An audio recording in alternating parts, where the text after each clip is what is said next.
नमस्कार दोस्तों, कैसे हैं आप? सभी बताने के लिए नीचे कमेंट बॉक्स में श्री हरि विष्णु ज़रूर लिखें। गुरुवार का पूजा करने का एक सही विधि-विधान है, सरल तरीके से भी कैसे आप पूजा करें। ज़रूरी नहीं कि आप व्रत करती हैं तभी आपको पूजा करना है। अगर व्रत नहीं भी करती हैं तो भी विष्णु भगवान का पूजा अगर ऐसे आप करती हैं, तो इससे आपको भरपूर लाभ होगा और साथ ही दाम्पत्य जीवन के लिए और पारिवारिक गृहस्थी के लिए बहुत ज़्यादा अच्छा भी माना जाता है। तो बहुत सिंपल तरीके से भी आप पूजन कर सकती हैं। तो जैसे कि उस दिन तुलसी जी का भोग लगाना बहुत ज़्यादा ज़रूरी है, विष्णु भगवान को लगाएँ, केले के पौधा है तो उसमें भी आप एक तुलसी का जो पत्ता है अर्पित ज़रूर करें और इस टाइप का फ़ोटो अगर आपके पास है तो ज़रूर रख लें। और अगर गृहस्थी जीवन में आपको कहीं न कहीं कष्ट हो रहा है, दाम्पत्य जीवन में कष्ट हो रहा है, तो ये जो लेटा हुआ फ़ोटो है भगवान विष्णु का है, माँ लक्ष्मी पैर दबा रही हैं, तो ऐसा अगर फ़ोटो आपके पास पिक्चर है, तो ज़रूर से ज़रूर रखें। बहुत ज़्यादा उत्तम होता है गृहस्थी के लिए, दाम्पत्य जीवन के लिए।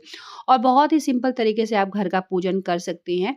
और इनका जो भोग प्रसाद होता है, सबसे मेन जो होता है वो चने का दाल, मुनक्का और गुड़ होता है। साथ ही पीला चंदन, पीला वस्त्र भगवान को अर्पित ज़रूर करें। एक ही बार आपको करना है, ज़रूरी नहीं कि हर एक गुरुवार को आपको नया-नया वस्त्र जो है इनके ऊपर लगाना है। तो एक वस्त्र जो पीला है, थोड़ा-सा आपको अर्पित ज़रूर करना है।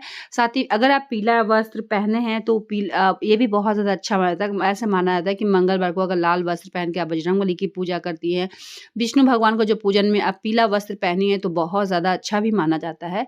साथ ही पीला फूल अगर आपके घर में है तो पीला फूल अर्पित कर सकती हैं। अगर नहीं है तो कोई बात नहीं है, क्योंकि ठंड का मौसम है, बहुत ज़्यादा जो पुष्प है वो नहीं निकल पाता है।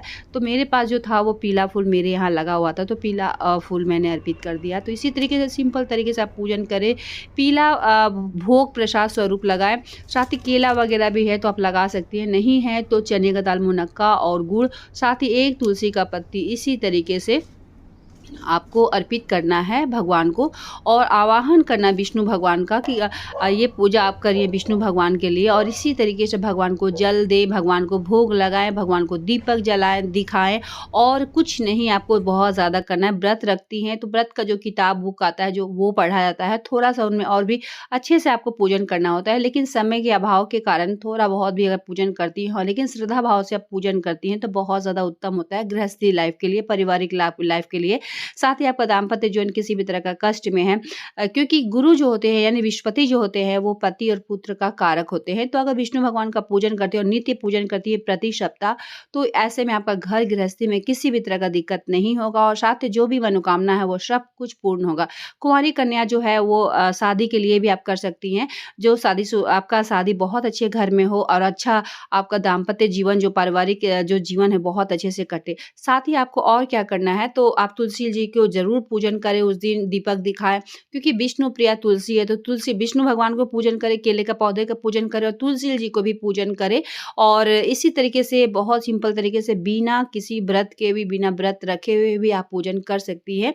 तो हाँ, एक-एक पॉइंट मैं करके आपको दिखाई हूँ। साथ ही केले का पौधा, जैसे मेरे घर में केले का पौधा है, तो केले के जड़ का पूजन ज़रूर से ज़रूर करें, बहुत ज़्यादा उत्तम होता है। विष्णु भगवान का वास होता है केले का पौधा और जो गुरुवार का दिन होता है, जो बृहस्पतिवार का दिन होता है, उस दिन तो भगवान विष्णु का साक्षात वास होता है, तो आप ज़रूर करें। थोड़ा-सा इस जगह को आपको सफाई कर लेना है पानी से थोड़ा-सा और उसके बाद से आपको उसी लोटा में थोड़ा-सा चने की दाल, मुनक्का और गुड़ लेना है, उसी में एक तुलसी का पत्ता डाल दें और यही इसी तरीके से आपको केले के जड़ का पूजन भी करना है। थोड़ा-सा आप पीला चंदन ले लें, पीला चंदन थोड़ा-सा केले का जो जड़ है उसमें भी आप लगा दें और ऐसे में बहुत सारे उपाय बताती रहती हूँ, जिससे कि शादी वगैरह नहीं हो रहा, तो इसके लिए भी। साथ ही अगर गुरु आपका मजबूत होगा तो सब कुछ आपका सही रहेगा। तो इसी तरीके से सिंपल तरीके से पूजन करना है। बहुत ज़्यादा आपको ऐसा नहीं कि फास्टिंग में ही आपको पूजा करना है और एक-एक चीज़ मैं बताई भी हूँ कि बिना व्रत रखे हुए भी कैसे आप पूजन कर सकती हैं।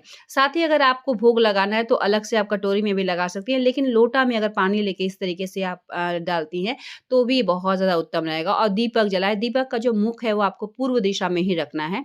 तो इसी तरीके से दीपक अच्छे से लगाएँ कि पत्ता वगैरह में क्योंकि लगे नहीं और ज़्यादा भाप जो है यानी जो दीपक का है वो भगवान में ना लगे, थोड़ा-सा दूरी बनाए रखें, क्योंकि दीपक का लौ जो है कभी-कभी ज़्यादा भी निकलते रहता है। तो इसी तरीके से सिंपल तरीके से आप पूजन करें और हर मनोकामना पूर्ण हो। कुँवारी लड़की की शादी नहीं हो रही तो हर मनोकामना पूर्ण होगा। साथ ही ये जो जड़ है, जो मैं बताती हूँ इस जल का लॉकेट भी बनाना होता है। तो इससे भी दाम्पत्य जीवन में कहीं न कहीं दिक्कत है तो आप कर सकती हैं। तो और ये जो मिट्टी है थोड़ा-सा अपने ललाट और कंठ में ज़रूर से ज़रूर लगाएँ। तो एक सिंपल तरीके का है पूजन करने का विधि-विधान जो कि बिना व्रत किए हुए भी आप पूजन कर सकती हैं। तो उम्मीद करती हूँ कि ये वीडियो कहीं न कहीं आपको हेल्प ज़रूर करेगा। साथ ही आप एक मंत्र भी बोल सकती हैं, ओम ह्रीं बृहस्पतये नमः, ओम ह्रीं बृहस्पतये नमः का 11 बार जाप भी कर सकती हैं। चलिए मिलते हैं एक नए वीडियो के साथ, तब तक के लिए धन्यवाद।